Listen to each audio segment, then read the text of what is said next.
Welcome back to Style Drops. Zara here, Gail's virtual assistant here again, for another captivating style story.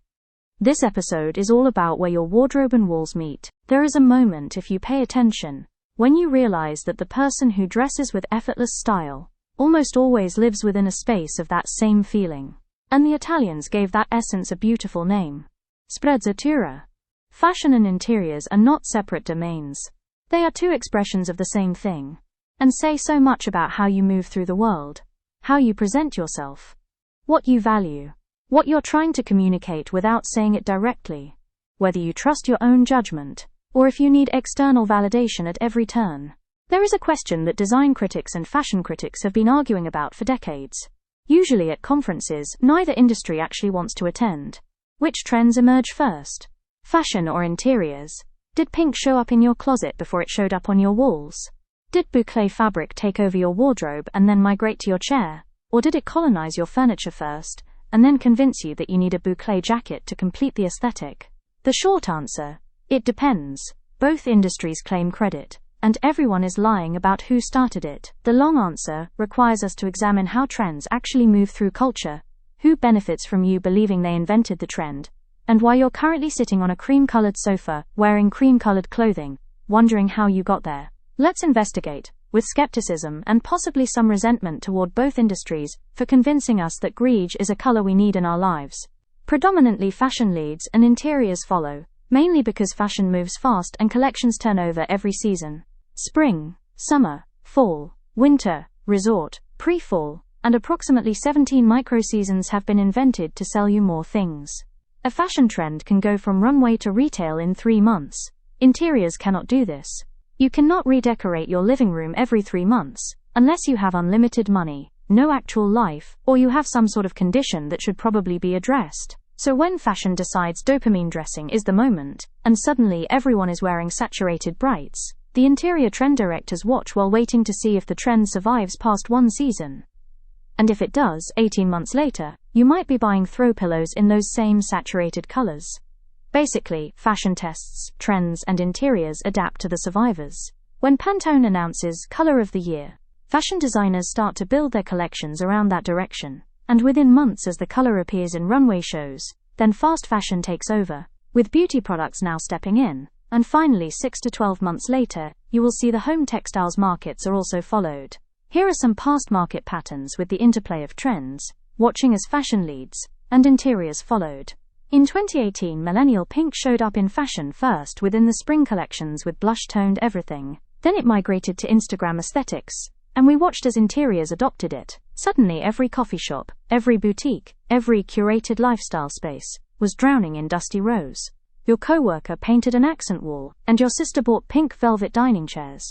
It was inescapable. Fashion started it, then interiors made it insufferable. Then 2019 brought bright yellow, optimistic, slightly aggressive yellow. Fashion embraced it immediately, while interiors took longer, because committing to yellow paint is a different psychological hurdle than buying a yellow sweater that you might wear 2 or 3 times. 2022 brought us periwinkle, a blue-purple situation. Fashion said yes, and interiors said, "We'll get back to you." Though some throw pillows popped up, most people ignored it, and the trend died quietly. Fashion always leads in color. You can buy a colorful shirt, and if the trend dies, you donate it. Because you cannot donate your living room walls without significant effort and expense. Fashion gets to experiment. Interiors get stuck with the consequences. Even though the boucle is a fabric and not a Pantone color, the trend was monstrous. Because everyone got into it, your neighbor, your sister, pretty much all of the followers on Instagram, and now we are drowning in boucle. Fashion tested it, and interiors made it ubiquitous to the point of a parody.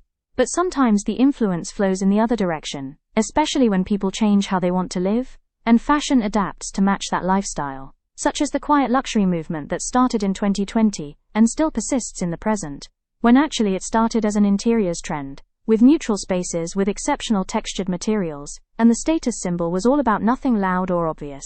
This was how people wanted their homes to feel, before it became how people wanted to dress.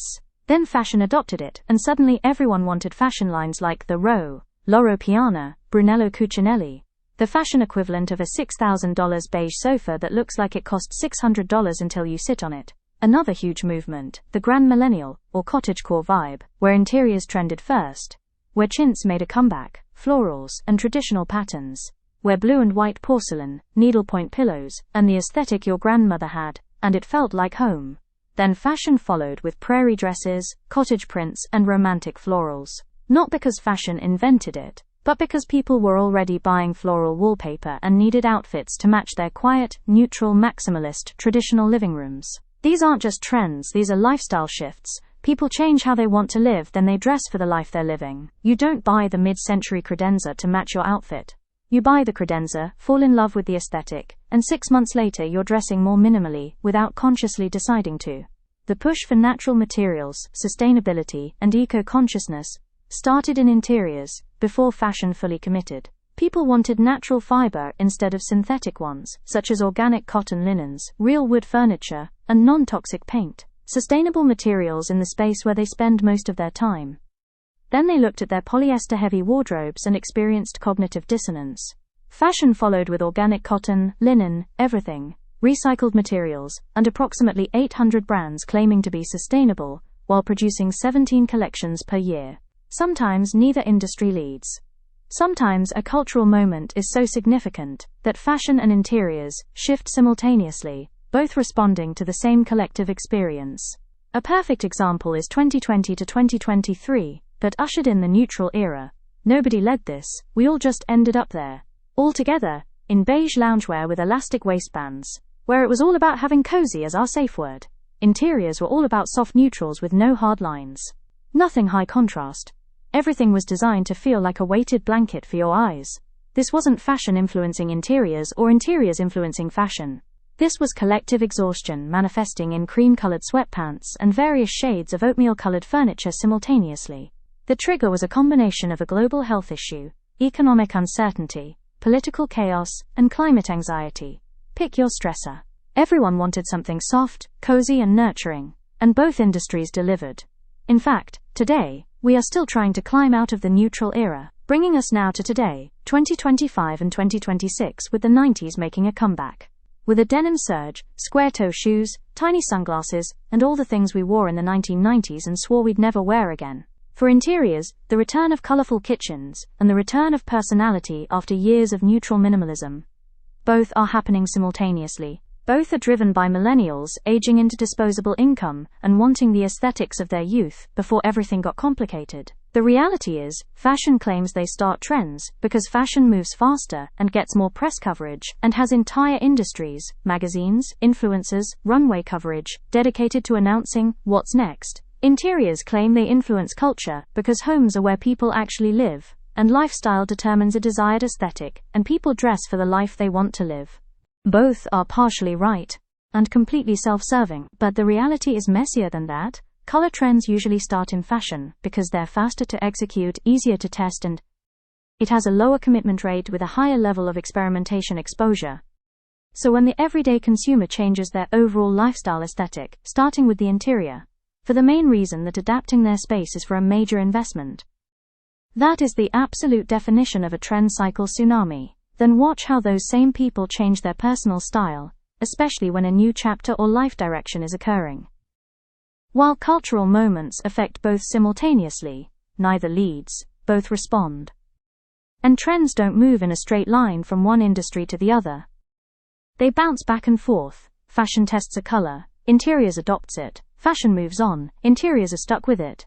It's not influence, it's social chaos with great marketing. Whether fashion or interiors starts the trend is irrelevant to whether you should follow it. The better question is, does this trend serve you, your personal fashion expression, your space, your actual lifestyle? Or are you following it because both industries told you to, and now you're sitting on a beige sofa wearing beige clothing, wondering how you became a person whose entire aesthetic can be described as tones of beige? Trends are tools, not instructions. Fashion can test dopamine brights. Interiors can follow with colorful pillows and vases. You can observe all of this and decide, no, I'm good.